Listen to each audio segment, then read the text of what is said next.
Hello, children. How are you all today? Today we are going to read our story, The Magic Porridge Pot. So let's start our story.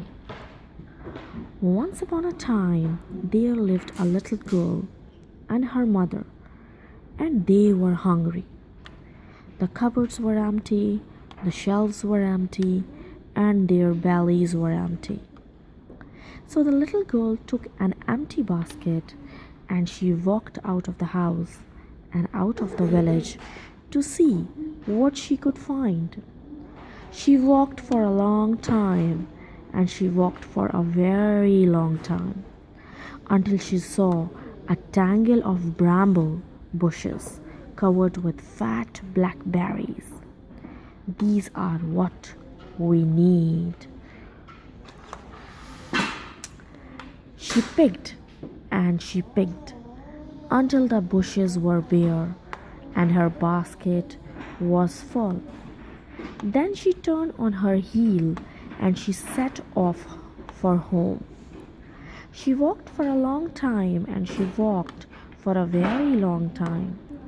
But just as she was drawing close to home, she met an old woman. Thin as a scarecrow, that old woman was, dressed in rags and tatters. Her face as wrinkled as an old winter's apple. She looked at the little girl and she smiled a toothless smile. Those are lovely, fat bramble blackberries you have in your basket, my child.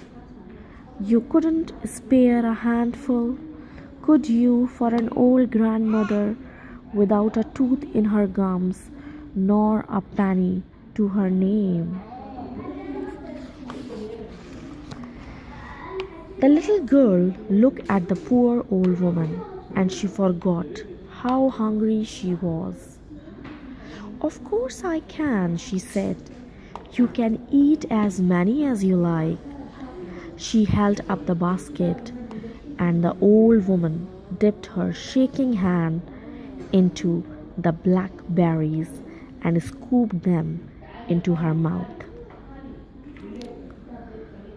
Moo, those are good blackberries, and you are a good girl with a kind and a tender heart. And because you have been good to me, I will be good to you. The old woman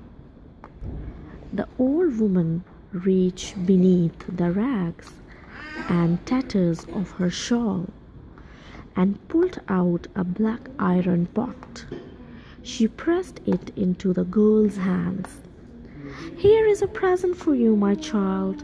It's a magic pot. Put it on the table when you get home and say, "Boil pot, boil," and it will give you all the porridge you can eat. When you have had your fill, you say, "Stop, pot, stop." Do you understand? The little girl looked into the pot. Yes, she said, "and thank you." But when she looked up, the old woman was gone. The old woman was gone. So she went home with the iron pot and the basket of blackberries.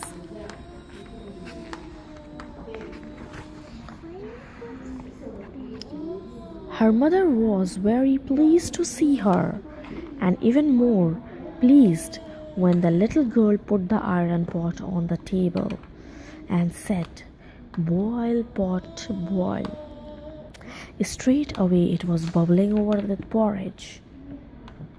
They filled one bowl, they filled another, and then the little girl said, "Stop, pot, stop." And the iron pot was as clean and black and empty as before. They fetched spoons and tasted the porridge. It was delicious, creamy and sweet. And when they stirred, the blackberries into it. Well, it was the best meal they had tasted in their lives.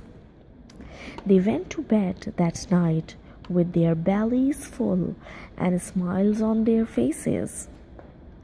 And from that day onwards, whenever they were hungry, the little girl would say, "Boil, pot, boil," and there would be porridge in plenty. And "Stop, pot, stop," when they would had their fill.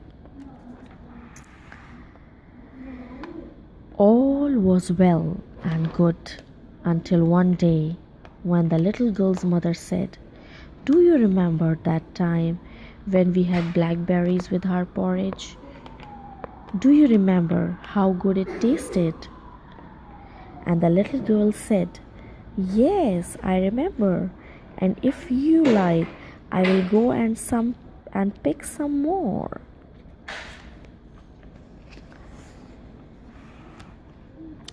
She took the empty basket and she walked out of the house and out of the village. She walked for a long time, and she walked for a very long time, until she came to the tangle of brambles with their new crop of fat blackberries, and she began to pick. But while she was away, her mother was sitting at home, looking at the black iron pot on the table. And the more she looked at it, the hungrier she felt. "I will just have one little bowl full," she thought, "just to pass the time." She fetched her bowl and turned to the pot. "Boil, pot, boil." Straight away the pot was bubbling over with steaming porridge. She filled her bowl to the brim. Stop. But the pot didn't stop. More and more porridge was bubbling over the rim. Soon the table was covered.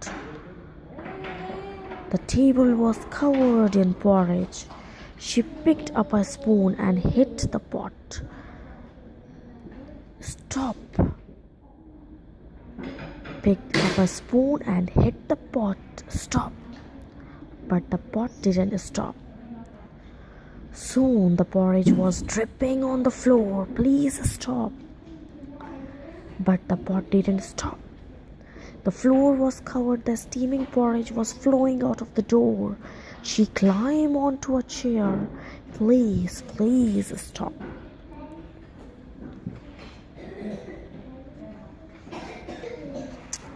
But the pot didn't stop.